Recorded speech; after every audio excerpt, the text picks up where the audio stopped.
Hey everyone, welcome back to Mountain Road Ride, and today I've got another route planning video for you. Now, in the past I've covered cycling route planning quite extensively on this channel. I've made a video in the past about how you can go about planning out the perfect gravel cycling route. So in there I discuss all the various tools that I like to use when building a gravel route. And then I've also done a detailed video on how to make use of the Strava route builder tool to build out your own custom route and have that ready to be exported onto your GPS device. Now today we're stepping it up a notch and we're going to a professional level tool in the form of Google Earth Pro. So I'm going to walk you through all the various pro features that you can find in this particular software that can really step up your route planning to a whole nother level and allows you to see it in a completely different way.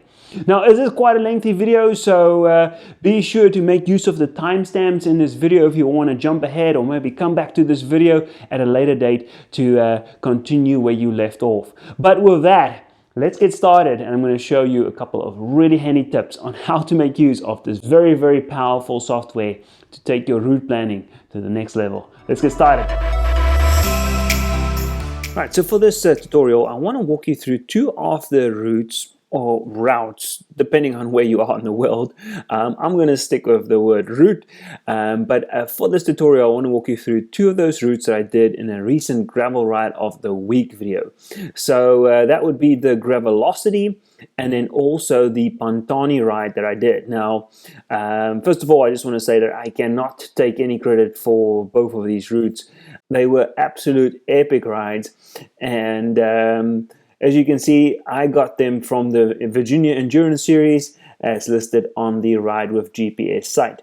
So looking at this route, starting off with the Gravelocity, you can now see that it had some pretty amazing climbs in it. This one on the one side of the mountains, the Blue Ridge Mountains, went up to Boblett's Gap right at the top, joined up with a Blue Ridge Parkway, and then on the other side, coming back, once you went through the valley, we went up the Black Horse Gap Road, and that one put us right back up on that mountainside on the Blue Ridge Parkway. Now, when you look at a 2D rendering like this, you can only get so much information from a particular ride, and it's when you look at the side-on profile of the elevation like this and also the overhead view of the actual map that you can get just say a partial view of the actual ride that's going to take place.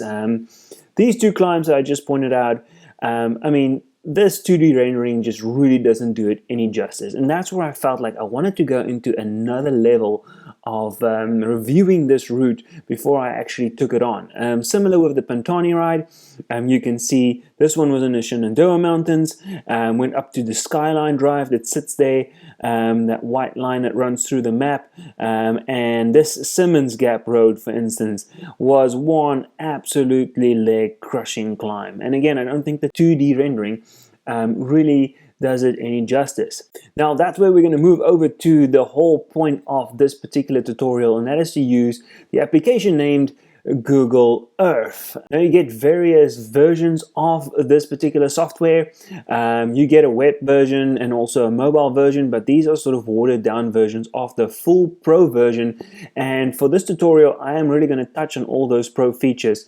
So the one that you're really after is this Google Earth Pro, the desktop version. Now unfortunately for this you will need either a desktop computer or a laptop computer running Mac or Windows software, so you won't be able to get away with a mobile device for this particular workflow. But if you can get it downloaded from Google and get started that way, then you will be all set. Free to download, so no additional charges to get going with this. Now, I think anybody who has used Google software in the past will be well familiar with the Google Maps. Now, something like this, just a regular standard map. I've zoomed in here to the place where the blog name comes from, the mountain road out in Lovettsville in Virginia. And maybe you've used just a regular map software like this. Perhaps you've inspected it with the overhead satellite view, or even if you've used the street view, you know, dropping and dragging your viewpoint down onto street level, you can get a sense of what it looks like on that particular road. Now, that's not what we're going to look at today. The Google Earth version of this is loaded with a lot more functionality, and so we are going to get started with that in a minute. Good, so before we get going with the actual Google Earth software, you'll have to do just a little bit of legwork before you actually go and get your route imported into the Google Earth software. Now, you can clearly see here on the RideWithGPS that you have the option to export it as a .gpx file. Now, what's really neat about the RideWithGPS software is that you can actually just go over into the more export options, and here you can find all the various ways in which you can export a route. And obviously the one that we're after would be this KML format for the Google Earth. So very convenient. You can just download it and have it all ready to go to be imported into the Google Earth software. So if you've got your route in RideWithGPS, you are definitely in luck. Now, if you are perhaps someone who likes to keep all your routes in Strava, like maybe myself, you can see I've got quite a bit of my route planning done here in Strava. Now, the one downside with this is that should I go into my Gravelocity, you can now see on this particular page that the export options are only limited to a .gpx and .tcx file. Now, even though those are great for your head units, either your Garmin or your Wahoo, these file formats do not work with the Google Earth software. So if you are gonna export a route from Strava, I would suggest go with the .gpx file, and I'm going to walk you through a quick tutorial on how to convert this .gpx file over into a KML file that you can then use within Google Earth. So let's get started with that next. Good, so to get that conversion of the .gpx file over to the .kml file done, you could use some of the free online converter tools that are available out there. To be honest, I've never really felt very confident in using them. Some of those websites do look a little dodgy, and you never know what you're going to get when you start uploading stuff to those website. So I decided to keep things in-house with the Google software, and so I'm making use of the Google My Maps service. So that's simply a web URL that you can follow, as I'm going to show you on the screen right now. Then what you simply have to do is head over to the menu. You can say create a new map. And then once you've loaded this up, you now have the option there to import. And then I just want to show you this, and this is why my suggestion would be for you to export your route in a .gpx file, since a converter like this can take obviously all these various file formats, and then the one that we're after is the .gpx file. So then you can simply browse to your device and go and find that downloaded route. Once you have your route listed on the My Maps service, you can now give it a name by simply clicking on that name and labeling it whatever you want to. And then the next step for us would be to then export it. And this is why we came here in the first place, just by hitting that three-dotted menu there. You can see that you now have the option to export it as a .kml or a KMZ file. Now what I do is I actually don't tick any of these boxes. So it's going to export it as a KMZ file. It just gives it a little bit more of that data that you'll find on this map. And then also you want to export only your route and not the entire map as shown on the screen. So with those things selected, you can hit download and you've got your file that's ready for Google Earth. Alright, so now we can move on to the main star of the show, and that is the Google Earth application. So to get your file in there, it's a simple case of going to File, Open, and it's going to give you the option to browse for that particular file. Now, once you've opened it, you will find that it's going to be situated in the Temporary Places folder. So what you need to do is then just simply drag and drop it up to the My Places. That's going to store it in the memory of the application more permanently. Otherwise, you will lose that import the next time you quit out of the application. Now, I've already imported my Gravelocity route, so I'm going to just stick that on. And for the moment, I'm going to switch off all these markers. We're going to get to that in a little bit. Right now, all we want to do is simply look at this map, and you can already see quite a lot happening on this map now. Now, this is where the real fun begins when you want to inspect your route map. Now, I'm going to give you a couple of pointers on how to navigate in this software and a couple of the menu options that you can explore just to get you started. But this is such a powerful application that it really is just worthwhile to spend some time and go through all the different menus to see what it has to offer. But I'm going to give you 5 quick tips to get you started that will just make life a little simpler when you first want to look at a route map in Google Earth. So let's get going with tip number 1. So for tip number 1 is simply just all about navigation in the software. Now, I would definitely suggest that you get an external mouse to navigate around on the screen.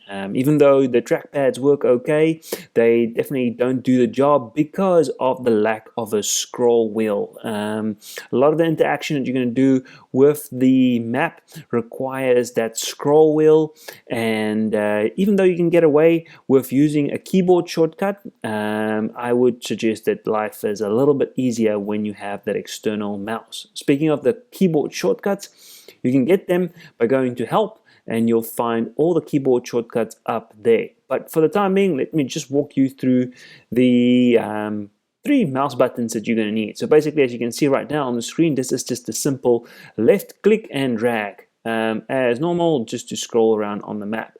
Your right click, you can see I can now start hovering around or orbiting over my route map by going left and right, and I can go up and down to zoom in and out. So that's the right click button. And then the main button that I love to use is obviously the scroll wheel. So you can use the scroll wheel, same thing, to zoom in and out of your map. Clicking your scroll wheel going left and right will also rotate your map like that, and then the real fun begins when you start scrolling up and down with your scroll wheel clicked. So this is now where we can start zooming into our map, and I can start lowering my view to really get a sense of what that terrain looks like when you want to inspect a particular route map. So this being the Gravelocity route, you can now see that a climb like this, the Black Horse Gap Road that I explained earlier, becomes so much more visual when you start dropping your viewpoint like this, and allows you to really get a sense of what that terrain looks like as you scroll through to see what might await when you are going to take on this particular climb. So that is tip number 1. Get an external mouse and get comfortable with the different clicks so you can start really engaging with the landscape and interacting with it in a completely different way to what you might find on any of the other software packages. So for tip number 2 of using the Google Earth software, I've come over to the Pantani route next, and there you can see that Simmons Gap climb that I highlighted earlier, snaking its way up this Shenandoah mountainside. And I think if you get this 3D view and the ability to then zoom around and sort of really play with that landscape to see how it unfolds, it just gives you so much more of a detailed view of what you're going to encounter on a particular climb. Now, if you still want that standard side-on elevation profile, you can still get that, and you can view it in conjunction with this 3D landscape. So the way you do that is by clicking on your path. So you're going to just select the path of your route, and then going up to Edit, and you'll show elevation profile. So first just going to zoom you out, so I'll go back to that climb. So you get the option to now still scroll through on your elevation profile, and you can actually see that little red arrow pointing out where along that route that particular spot might be, and you can see it kind of climbed all the way up right to the top of this hillside. Right, so basically similar to some of the other software out there, you can also then highlight a particular section of your elevation profile to really inspect that more closely. So if I highlight, for instance, the whole climb all the way up to the top, it now provides me with a detailed view of where that particular section runs, so I can see exactly where the climb starts and also ends. And along with that, also a couple of handy stats that come along with this elevation profile is the ability to then see the summary stats. So I can see the distance, the elevation, loss and gain, the slope and average slope for the selection that I've just made. So definitely worthwhile to add in the 2D side view of the elevation profile along with your 3D landscape. Alright, for tip number 3, I want to zoom back out to like a bird's eye view of the full Pontani ride. Now this tip is also going to relate to the elevation, but it's a particular setting within Google Earth that if you're not careful can really over-exaggerate your elevation profile.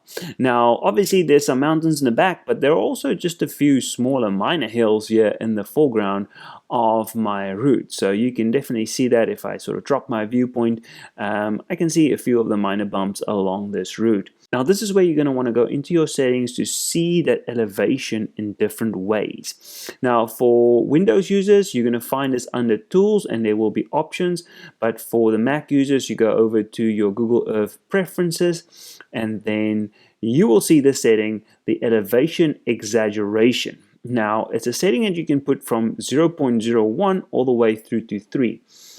Now, here's my recommendation. Don't go beyond 1.5. It's just going to make the elevation look completely unrealistic. So I've sort of found that a setting between 0.7 and 1.2 works best just to show that elevation. Now, to prove this point, let's just go all the way to the extreme end. I'm going to set it to 3. And you're going to see that we have now changed those small hills into massive mountains. Completely unrealistic. The high mountains now look completely fake unless I was somewhere in the high alpine mountain passes. I think, this is definitely not a true representation of what that terrain looks like. So that's why you got to be careful with this particular setting and what you want to set it at. Similarly, if you go all the way back down to the lower end, it's going to flatten out your terrain completely and you are not really going to get a sense of what's going on that landscape. So that's why I'm saying you can keep this setting, I think, between a 0.7 to about a 1.2 range, and it's going to give you a more realistic representation of what that landscape look like. Otherwise, set it to 3 and freak out your buddies about what they're going to ride along your next route together. Alright, so for the last 2 tips on the list, we are going to go back to the Gravelocity route. Now, this is just a quick one to show you how you can now bring in a lot more detail on your map. Just having the terrain there, it's all good and well, but maybe you really want to start digging into the planning for your route and want to know what lies along your route. And this is where you can now make use of the layers panel here on the left hand side. Now, 2 things that you will leave on as standard will be the 3D buildings and also the terrain. That is what gives you the 3D view that you've got. So those can be left switched on. Then beyond that, 3 other layers are also of importance when you are a cyclist. And the first being the borders and the labels. Now you can switch them on independently by using the drop down, but sometimes I'll just like to go with them all switched on at once. And so this obviously gives you now for the labels the various place names. So you can now see certain names of towns and cities that might be situated along your route. Also with those labels come then certain high-level interest points, like for instance over here there's Salt Pond. You can see the mountain tip name now displayed there as well. So those are all included within the labels switch that you've just activated. Then with the borders, you can see that now certain borders have just shown up. So that will be obviously county borders along with certain state borders. Alright, switching off the borders just to make it a little less cluttered on the map. The next one up is obviously also of big importance for cyclists, and that is the roads. I'm going to go over to that first, and that just activates all the road names and numbers. So now you can definitely see that some of these routes that you're going to follow go along certain roads, and then you'll have that level of information as well. Now, obviously, this is stuff that you can find in other route planning software tools as well, but the ability to switch them on and off independently really helps to give you a less cluttered view on the map. Then the last one that I want to show is then the places. So this is really helpful in planning out what points of interest you can find along your route. Now this is going to be particularly helpful when you have a town or a small, maybe village along your route, just to know what is available in that particular area should you need to make a pit stop for water or other supplies along the route. So you can see here the Google Earth database labels are now showing up of what you can find in this particular category. So I'm just going to switch on the labels yet again to show this is Montvale.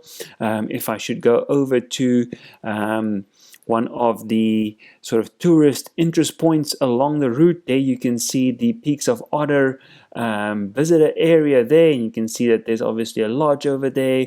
There's a recreation area, and what's also helpful over here, this is their restroom area. So with that level of information on your map, it just helps you to plan a little bit better about where you can stop along a particular ride should you want to restock and be ready for the next section of your ride. All right, so we're going to stick with this Peaks of Otter Lake visitor area for the last tip on my list. Now, this one is all about adding a bit of custom information to your maps, things that might not necessarily be there, or listed as one of the labels, but it's stuff that you want to add and just kind of remind you of what is available along your route. So with this one, we're going to add in a place marker. Now let's go in and mark, in fact, that there are some restrooms available at this particular spot. So should I want to remember that there is a pit stop here for me, I can add in a place marker. So that's simple by just going up to the top there, selecting the place marker, and you'll see what now happens is that a pin has been dropped onto the map. Now I'm going to give it a name, and let's call it restrooms. And you can now start customizing this particular pin as well. If you want to click on that pin icon, so you get a whole host of things there. I'm going to click the restroom icon. You can even increase or decrease the size, opacity. Heck, you can even import your own custom icons if you want to go that far. Click on OK, and then you can now drag and drop it to where you want that particular label to show up on your route, and you are done. Now, by zooming out of your map, you can quickly see where you have marked certain interest points along the route. You can do this any place on your route and mark it with any kind of information that you'd like. I think this just gives you the ability to add that custom layer of information to your map. And that's also where you can see that I marked quite a few of the major sort of highlights in terms of what I'll be riding on my route with the various pins. So I could see I go up to Boblett's Gap, I'll be hitting the Blue Ridge Parkway, go over to the Peaks of Otter, Sleep Creek Road. You get the picture. All the way around my route, I was able to add in some of the points of interest that I wanted to remind myself of whenever I studied this map. So that is the last one, and how you can really get so much more out of your route planning through the use of Google Earth. So there you have it. Those are my top tips on how to use the Google Earth Pro software to really step up your route planning to a whole another level. So hopefully you found this helpful and that you can get some pointers on how you can take your cycling planning to the next level and really see your routes in a completely different way. So if you did find this helpful, please be sure to give it a like and do subscribe to our channel. We'll be back with more gravel and cycling related content here on Mountain Road Ride. Until next time, I'm Vian. Enjoy your ride.